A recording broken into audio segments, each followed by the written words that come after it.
मेरी शादी भी जब मैं 17 साल की थी तो मेरी शादी हो गई थी। पता था इसकी लव मैरिज है, घर वाले भी कोई सपोर्ट नहीं कर रहे हैं काफी। और मेरी जिंदगी में जो सबसे बड़ा दुख आया ना, मतलब मैं इतनी ज्यादा स्ट्रोंग हो गई कि मतलब रोना आंसू, बचपन से जब से पैदा हुई तब से रोना पीटना ही था सिचुएशन में। तो सच में मैंने मन से ये दुआ मांगी थी और मैं भगवान का सच में धन्यवाद करती हूँ कि वो वहीं पे ही बस उसी दिन वो खत्म हो गई, क्योंकि उनकी जिंदगी नहीं नरक से बेहतर थी। जो अब बहुत हुआ बस, कि अब भगवान बस अब इनको उठा ले, मतलब बस अब इसके बाद आज मैं मिलके जाऊं तो दोबारा मैं इनसे मिलने ना।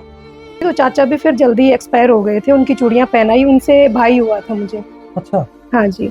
जैसे मैं बड़ी होती गई तो स्कूल में भी भेजा जब 5-6 साल की थी, लेकिन और भाई तो फिर जैसे गई तो मतलब जाती तो घर का इतना रहता था, बारिश ससुराल में होती थी। मैंने खुद चाय बिस्किट खा खा के मतलब हमने दोनों बहन भाइयों ने काम चलाया। इतनी मतलब एक उम्र पे ही बंदा सीखता है, और मैं इतनी छोटी थी कि वो सब चीजें खाना वाना बनाना वो पॉसिबल ही नहीं था उस टाइम पे। करती थी चीजें जड़ी कटी ऐसे खा ली, मतलब सुबह भी जाते थे, पॉकेट मनी देने की भी इतनी मम्मी की गुंजाइश नहीं थी। फिर कमाने वाले चले गए तो कहाँ से देगी, और खुद वो कर नहीं सकती थी, तो आधी से ज्यादा बार हम लोग भूखे जाया करते थे। तो पीछे से भाई का यूं रहता था कि चलो मैंने जैसे तैसे टाइम निकाल लिया, उन चीजों से निकल गई। और भाई को फिर मैंने और मम्मी ने, मैं भी बड़ी बहन थी तो उसकी इतनी ज्यादा केयर करी, उसको कभी फील नहीं होने दिया। जब ससुराल जाने लगी तो सोचा कि अब ये कैसे मैनेज करेगा। तो पॉडकास्ट में बातचीत करने के लिए इनकी जर्नी को लेके ना हमारे साथ में पूनम यादव जी हैं। तो बहन जी हमारे चैनल पे आपका बहुत स्वागत है। नमस्ते जी आप सभी को। तो बहन जी आपकी जर्नी की मैं बात करूं, मतलब बचपन कैसे बीता, वहां से शुरू करांगे। किस प्रकार का आपका बचपन रहा, माता पिता का किस प्रकार का आपको जो है लाड प्यार मिला? बचपन जी, अगर बचपन की बात करूं तो बचपन को मैंने जिया ही नहीं सही मायने में। जब से मैंने होश संभाला तब से मतलब माँ बाप का प्यार, पापा तो मेरे जब मैं 2.5-3 साल की थी तब भी एक्सपायर हो गए थे। मम्मी फिर आपको पता ही है, जब 18-19 साल की उम्र में जब औरत विधवा हो जाती है तो वो क्या ही बच्चे को संभालेगी, क्या घर को संभालेगी। बहुत बुरी परिस्थितियां रही हैं हमारी। कितने साल की उम्र में? 2.5 या 3 साल की थी मैं सिर्फ। बस? हाँ, मुझे याद ही नहीं है, मतलब मैंने पापा शब्द बोल के ही नहीं देखा, मुझे याद ही नहीं आता। चेहरा भी मुझे अच्छे से याद नहीं है कि कैसे दिखते थे कैसे थे। फिर उसके बाद चाचा थे मेरे, अनमैरिड थे। जैसा आपको पता है कि अपने देहात में ये चीजें होती है कि वो अनमैरिड थे और मम्मी की उम्र काफी छोटी थी, तो चाचा की चूड़ी पहना दी थी मम्मी को। और चाचा भी उस टाइम पे बहुत ज्यादा बीमार थे।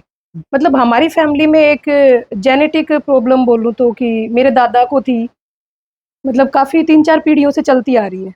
तो उसी से मेरे पापा एक्सपायर हुए थे और चाचा को भी वो दिक्कत उस टाइम पे हो चुकी थी। वो इस तरह की प्रॉब्लम है कि जैसे ही 18-19 साल क्रॉस करता है ना बच्चा, जिसमें हम हैं, मेरे फादर दादाजी उनको, तो वो 18-19 साल क्रॉस करते ही उनको मतलब कमर से नीचे नीचे का हिस्सा धीरे धीरे करके काम करना बंद कर देता है। तो पापा को भी यही दिक्कत हुई थी, और वो दिक्कत होने के बाद फिर ज्यादा से ज्यादा 8 या 10 साल जी पाते हैं। तो चाचा को भी वो दिक्कत थी, तो चाचा भी फिर जल्दी एक्सपायर हो गए थे। उनकी चूड़ियां पहनाई, उनसे भाई हुआ था मुझे। अच्छा। हाँ जी। और फिर जब भाई मेरा 3 साल का था तो मेरे चाचा भी एक्सपायर हो गए थे। अच्छा। उसी दिक्कत में। तो बहुत ज्यादा मतलब स्ट्रगल, क्या बचपन तो कभी जिया ही नहीं, ना कभी खेले ना कूदे। बचपन के नाम पे कुछ मुझे ऐसा याद नहीं है कि जो बहुत अच्छा हो। बचपन के तो नाम से ही मतलब आज भी रोंगटे खड़े हो जाते हैं। पढ़ाई लिखाई सब बहुत ही मुश्किल चीजें थी। मतलब मम्मी भी बेड पे आ गई थी, जैसे ही पापा एक्सपायर हुए थे तभी बेड पे आ गई थी। धीरे धीरे करके उन्होंने 1-2 साल में अपने आप को संभाला। फिर चाचा के खत्म होने के बाद तो सब कुछ बहुत ज्यादा ही बिखर गया था। मतलब मम्मी काम भी नहीं कर सकती थी, सिर्फ दवाइयों के सहारे उनका काम चलता था। जैसे जैसे मैं बड़ी होती गई तो स्कूल में भी भेजा जब 5-6 साल की थी, लेकिन बस नाम मात्र की थी चीजें कि कभी चली गई कभी नहीं गई। मुझे अच्छे से याद भी नहीं है कि मतलब कैसे आटा लगाना भी मुझे ठीक से नहीं आया करता था। तो उसके बाद मतलब आप बड़ी थी, घर में बड़े थे, भाई छोटे, तो माँ है, आप हो, भाई हैं, तो इस प्रकार का आपके ऊपर भी एक रिस्पॉन्सिबिलिटी आएगी, क्योंकि माँ भी आप बताने लग रहे हो मतलब बेड पे आएगी थी। तो उसके बाद आगे कैसे सिनेरियो रहा? बस कुछ खेती बाड़ी थी जी, खेती बाड़ी करते थे। और मामा थे मेरे, मामा ने पूरा सपोर्ट करा। 2 बहन भाई थे मेरी मम्मी और, तो पापा और के जाने के बाद मामा जी ने मुझे और मम्मी को संभाला, पूरे परिवार को ही मान लो। भैंस रख लिया करती थी मम्मी, एक भैंस में अपना काम जैसे तैसे वो मुझे समझा देती। मतलब बहुत छोटी सी थी, 13-14 साल की, तब से ही दूध दाद निकालना, घर का काम, भैंसों का काम सब मैंने करना शुरू कर दिया था। अच्छा। और 5-6 किल्ले थे वो, उनमें से एक आध अपनी जुताई करते थे, बाकी कुछ माड़ बटाई पे दे दिया करते थे। तो बस उसी से गुजारा चलता था। इनकम का सोर्स भी बहुत ज्यादा कुछ नहीं था, क्योंकि पापा और कोई जॉब में नहीं थे, जमींदारा ही करा करते थे। गाँव कौन सा? गांव मेरा महेंद्रगढ़ डिस्ट्रिक्ट से हूँ बेसिकली, मैं पालड़ी पनियारा से। फिर उसके बाद मतलब जैसे जैसे उम्र बढ़ी, शादी की उम्र भी आ जाओ है, क्योंकि समय तो आवे है हर चीज का। हाँ जी बिल्कुल। हाँ। अब मेरी शादी भी जब मैं 17 साल की थी तो मेरी शादी हो गई थी। और 17 साल की उम्र में, मतलब हाँ जी, टीन एज? हाँ एज में। और शादी भी मेरी लव मैरिज थी। अच्छा। हाँ जी। मतलब घर वाले, परिवार वाले सहमत थे इस बात में? नहीं, बहुत ज्यादा सहमत नहीं थे। बस वही वाली बात है कि मुझे पसंद था, करना था, तो मामा जी मेन थे, मामा जी ने स्टैंड लिया था। चाचा था वो मेरे सब खिलाफ थे, किसी ने सपोर्ट नहीं करा था। मेरी शादी के लगभग 13-14 साल बाद घर वालों ने बोलना स्टार्ट किया। उनसे तो बोलना चालना भी सब बंद हो गया था। सेम कास्ट थी लेकिन दूर की रिश्तेदारी पड़ती थी। हाँ जी, तो इस वजह से मेरे दादाजी को ऑब्जेक्शन था कि नहीं कर सकते। शादी में गई थी मैं, रिलेटिव ही थे, इनके मामा थे वहां पे और मेरे पापा की बुआ थी। तो वहीं पे हमारी मुलाकात हुई थी, किसी कॉलेज स्कूल वगैरह में नहीं मिले थे। और वहां गए तो फर्स्ट टाइम ही वहां पे मिले थे। उसके बाद फिर हम सीधा, मतलब मुलाकात हुई थी हमारी एंगेजमेंट के टाइम पे ही। इस दौरान ये भी नहीं कि कहीं मिले या कोई बातचीत हुई, नहीं। उस टाइम घर में फोन भी नहीं हुआ करता था, लैंडलाइन फोन पड़ोस में हुआ करते थे। उसी पे मतलब मामा जी की कॉल आ गई, बुआ जी, कितने कोई रिश्तेदार भी नहीं थे, गिने चुने 1-2 रिश्तेदार थे जिनसे बात होती थी। तो उन्हीं के फोन पे बस इनका फोन आना शुरू हुआ था और 5-6 महीने हम लोगों ने बात करी। उसके बाद फिर एंगेजमेंट प्रॉपर तरीके से, मतलब सब कुछ हुआ। एंगेजमेंट के बाद भी 5-6 महीने निकले, उसके बाद फिर शादी थी। सब चीजें प्रॉपर तरीके से हुई, सब रीति रिवाज से हुई। लेकिन वो रिश्तेदारी की वजह से सबको ऑब्जेक्शन था। तो सब खिलाफ सा ही हो गए थे चाचा ताऊ, कोई बात नहीं करते थे, कोई नहीं बोलते थे। हारी बीमारी में, मुश्किल में, सुख में, दुख में, मतलब हर तरीके से आना जाना छूट गया था। फिर जब भाई बड़ा हुआ तो उसकी शादी में मतलब 13-14 साल बाद उन लोगों का आना जाना दोबारा से शुरू हुआ था। उस बीच हम लोगों ने अकेले ही अपने सुख दुख, जो भी थी, जैसी भी परिस्थितियां थी, चाचा ताऊ सबके इस हिसाब से होते हैं। हमारी जो अभी जो जनरेशन है, हमारी पीढ़ी है, जो उनके बच्चे हैं, वो काफी सपोर्ट करते हैं। लेकिन उस टाइम पे ताऊ चाचा सब कोई सपोर्ट नहीं करते थे। मेरी शादी हुई थी 2009 में। अच्छा, पढ़ा करते उस टाइम पे? हाँ, मैं फर्स्ट ईयर में थी उस टाइम। अच्छा। ग्रेजुएशन कर रही थी। हाँ जी। भाई भाई कितने मेरा, साल के थे उस टाइम पे? भाई 7-8 साल का था उस टाइम पे। भाई मेरे से काफी छोटा था। मतलब अभी आपने इतनी अच्छी एक, मतलब देसी भाषा में कहूँ तो साखी सुनाई या कहावत कही कि मेरे पीछे तो मेरी शादी के बाद कोई संभालने वाला ही नहीं था, कोई देखने वाला नहीं था। मतलब किसको, भाई को, भाभी को, किसको क्या बोलूं। मेरा 8 साल का भाई, मतलब साथ भी नहीं ले जा सकती थी। साथ ले जाऊं तो पीछे से मम्मी को कोई देखने वाला नहीं था। इस तरह की कंडीशन थी कि जब स्कूल ही हम नहीं जा पाते थे। मतलब इतना मुश्किल था कि मैंने जो चीजें ग्रेजुएशन तक मैंने पढ़ाई करी शादी से पहले, तो वो बहुत मुश्किल था। एक दिन स्कूल गए, फिर नोट्स वगैरह ले आए बना के, कुछ ऐसा नहीं था कि प्रॉपर स्कूल जाना। टीचर्स को सबको ये पता होता था कि इसकी कंडीशन ऐसी है कि आ ही नहीं सकती। मुझे 10th में री भी आई। इंग्लिश मेरी बहुत ज्यादा मतलब वीक थी, क्योंकि प्रॉपर तरीके से पढ़ ही नहीं पाती थी। और फिर मेरे बाद भाई की भी बहुत ज्यादा दिक्कत हुई, साथ उसको ले जा नहीं सकती थी, पीछे छोड़ दूं तो मम्मी उठ ही नहीं पाती थी। मतलब मैं इतना, लड़कियां तो नेचुरली कहूँ तो मतलब एक वरदान ही है कि स्ट्रॉन्ग बाय बर्थ ही होती हैं। तो मैंने वो चीजें संभाली, लेकिन भाई को बहुत मुश्किल हुई। मैं मतलब वो अगर बैठ गई ना, बाथरूम में बैठ गई, तो उनसे उठा भी नहीं जाता था। ऐसे यूं हाथ डाल के तब मैं उनको उठाया करती थी। 1-1, 1.5-1.5 महीने वो हॉस्पिटलाइज रहती थी, कभी दिल्ली कभी जयपुर, ट्रीटमेंट चलता था उनका। और भाई तो फिर जैसे गई तो मतलब जाती तो घर का इतना रहता था, बारिश ससुराल में होती थी। और मैं इनको कहती कि वहां का मुझे कोई फिक्र नहीं था, कोई टेंशन नहीं था, बस मायके की तरफ ध्यान था। ऐसी कंडीशन थी कि बाहर अगर चारपाई है तो भाई बिल्कुल छोटा था और मम्मी की खुद की उठने की हालत नहीं थी। तो वहां बारिश होती तो मैं वहां बैठ के रोती थी कि अब मेरे घर में मतलब चीजें कौन उठा के रखेगा। अगर बाहर सो भी रहे हैं तो उनकी इतनी हिम्मत नहीं थी कि वो उठा के अपनी चारपाई तक अंदर डाल सके। और मैंने खुद बिस्किट, चाय बिस्किट खा खा के मतलब हमने दोनों बहन भाइयों ने काम चलाया। इतनी मतलब एक उम्र पे ही बंदा सीखता है, और मैं इतनी छोटी थी कि वो सब चीज़ें खाना वाना बनाना वो पॉसिबल ही नहीं था उस टाइम पे। करती थी चीज़ें जड़ी कटी ऐसे खा ली, मतलब सुबह भी जाते थे, पॉकेट मनी देने की भी इतनी मम्मी की गुंजाइश नहीं थी। फिर कमाने वाले चले गए तो कहाँ से देगी, और खुद वो कर नहीं सकती थी, तो आधी से ज़्यादा बार हम लोग भूखे जाया करते थे। तो पीछे से भाई का यूँ रहता था कि चलो मैंने जैसे तैसे टाइम निकाल लिया, उन चीज़ों से निकल गई। और भाई को फिर मैंने और मम्मी ने, मैं भी बड़ी बहन थी तो उसकी इतनी ज़्यादा केयर करी, उसको कभी फील नहीं होने दिया। जब ससुराल जाने लगी तो सोचा कि अब ये कैसे मैनेज करेगा।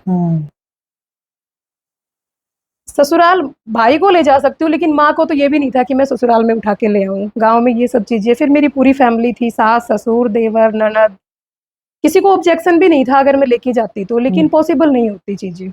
टाइम पे मतलब पापा की भी याद आई होगी, कोऑपरेशन किसने करे? आप जैसे कि मामा का नाम ले रहे थे, बिल्कुल, मामा जी, उस मतलब माँ के बाद माँ और माँ, डबल माँ हुई हो, डबल मामा, बिल्कुल। तो मामा तो वो चीज़ बहुत अच्छे से उन्होंने निभाई, जैसा आपने बताया ना उसी तरीके से। शादी के टाइम पे भी मुझे बिल्कुल फ़ील नहीं हुआ, उनको पता था इसकी लव मैरिज है, घरवाले भी कोई सपोर्ट नहीं कर रहे हैं, काफ़ी अच्छी फैमिली है मेरी, मायके में भी बहुत बड़ी फैमिली है।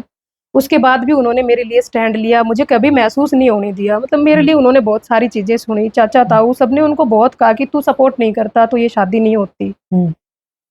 लेकिन उन्होंने कि चलो बच्चे की खुशी के लिए, चाहे उनको समाज का डर था कि कहीं कुछ कर जाए, मेरे ऊपर से चली जाए, भई मेरी नाक कट जाए, या उनको डर था या प्यार था, जो भी था, लेकिन उन्होंने मुझे कभी महसूस नहीं होने दिया। और रही बात पापा के प्यार की, तो कोई कसर ही नहीं छोड़ी उन्होंने।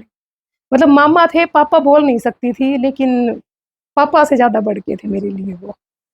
एक फ़ोन करते थे तो फ़ोन कटता नहीं, वो दूरी पता नहीं वो कैसे तय करते थे, वो मैं भी नहीं जानती। लेकिन वो मुझे तैयार मिलते थे, मम्मी बीमार हो जाए तो अड़ोस-पड़ोस में लोग उस टाइम पे, चाचा ताऊ इतने काम नहीं आया करते थे, बहुत दूर का भाईचारा होता था, उनको बुलाते थे।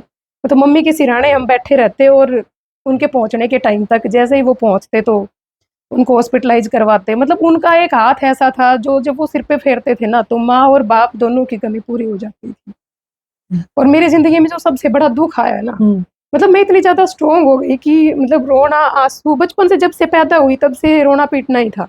प्यार तो था ही नहीं कि कोई कुछ खेल लिया, अपने लिए कुछ टाइम निकाला, शुरू से मतलब बहुत बोझ रहा ज़िंदगी में।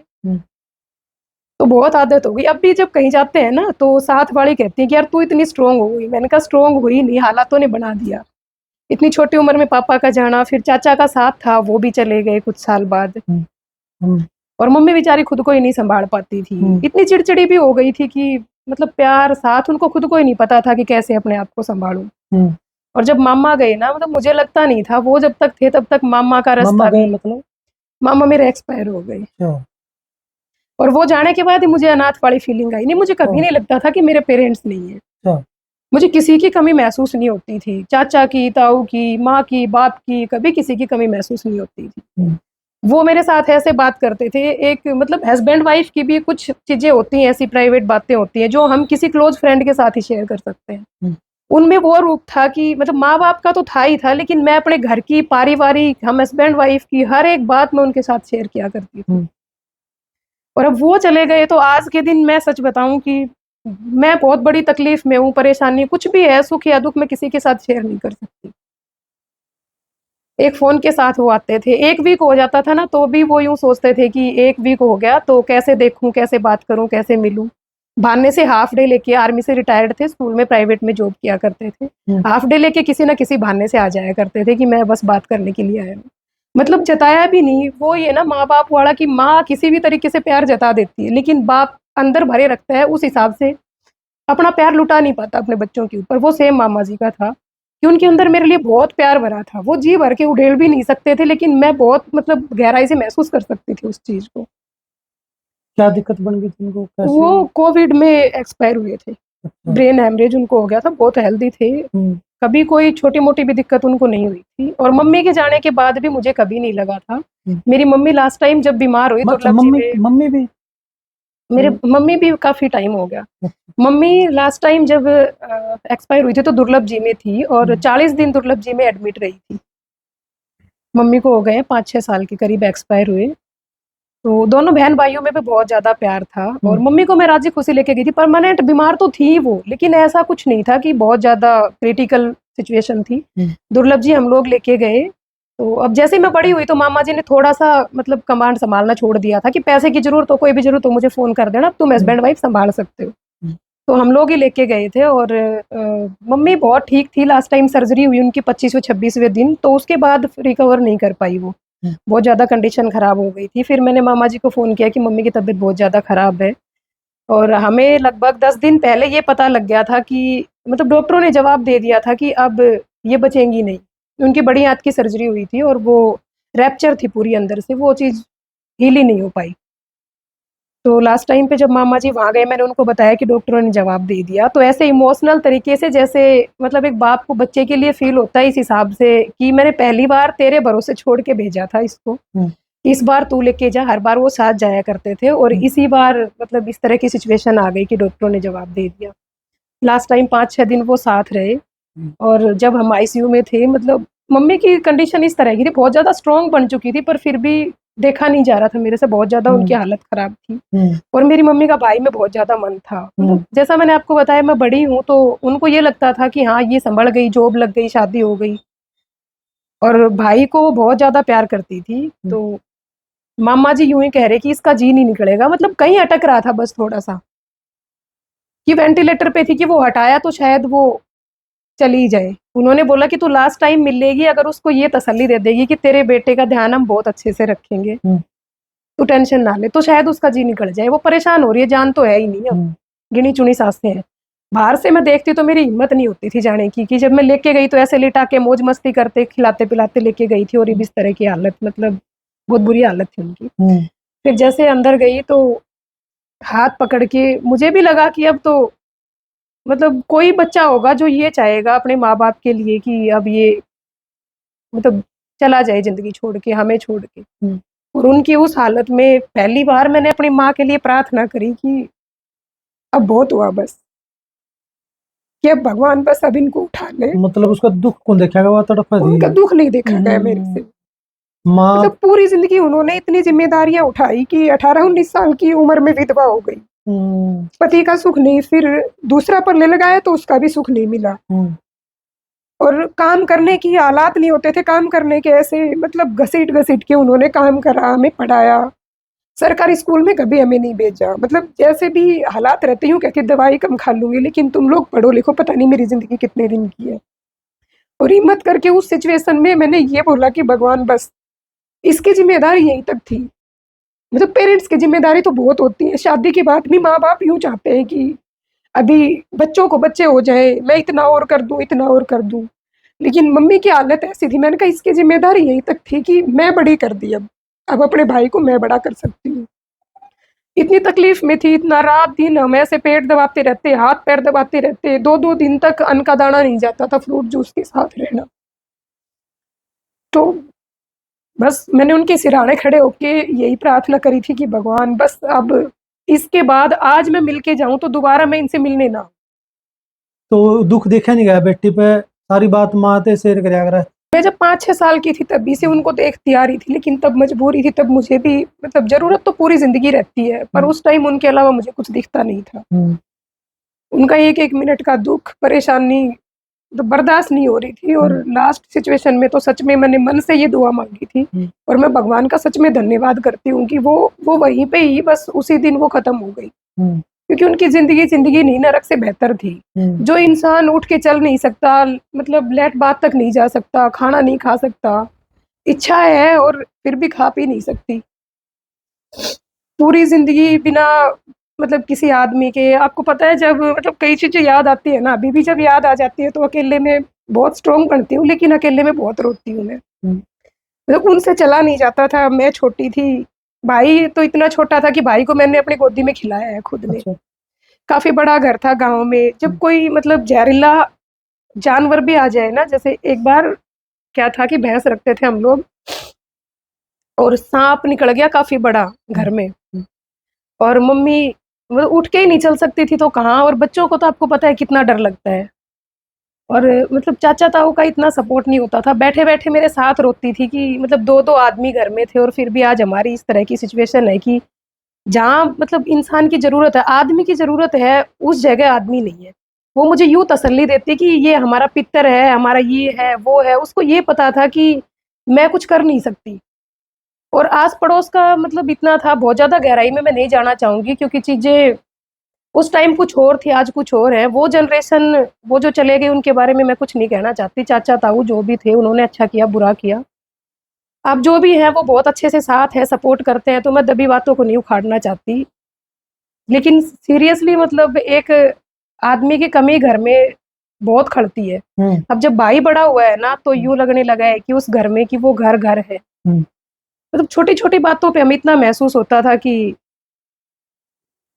मतलब जो चीज करने में हम कामयाब नहीं थे, उस चीज को दूसरा मोड़ दे देना। मम्मी ऐसे करके बहलाया करती थी कि कोई बात नहीं, ये चीज ऐसे नहीं हो सकती, तो उसको एक अलग रूप दे दो कि बच्चा डरेगा नहीं, बच्चे को फील नहीं होगा कि मेरा पापा नहीं है या हमारे साथ कोई नहीं खड़ा है। तो बहुत ज्यादा स्ट्रगल उस औरत ने किया। मैं तो मतलब मेरे गांव में भी जब वो एक्सपायर हुई थी ना, लोग आते तो सच में यूं कहते कि बेटा झांसी की रानी की तरह वो जी है। मतलब लोग सच में सल्यूट करते हैं उस औरत को हर तरीके से। एक अकेली औरत का और युवा अवस्था में विडो हो जाना बहुत बड़ी बात होती है। उस टाइम पे मतलब आपने जब शादी करी, उस टाइम पे वो पक्ष में थी माँ? हाँ, मम्मी मम्मी मेरे पक्ष में थी। क्योंकि गांव देहात में अगर आप बात करा, गांव देहात की बात करा, तो उसमें जो लव मैरिज है, समाज उसने मतलब स्वीकार को नहीं करता। तो समाज में, आस पड़ोस में, सगे संबंधियों में मतलब इस बात को कहा गया होगा, भाई आपके ऊपर मतलब तरह तरह की बातें भी करी गई होंगी लोगों बहुत ज्यादा करी गई थी, बहुत ज्यादा करी गई थी। मतलब ये चीज अगर मैं बताऊं कि हम शादी से पहले कभी नहीं मिले थे, तो कोई नहीं मानता। मतलब फिल्मी सी बातें लगती हैं कि इन्होंने 4-5 महीने बात करी और कभी मिले नहीं, लेकिन ये बात सच थी। और मेरी मम्मी मेरी ससुराल वाली फैमिली को पहले से भी जानती थी। मैंने बताया कि दूर की रिश्तेदारी में है, तो उनको पता था। और जब हमारी आपस में बात हुई, तो जब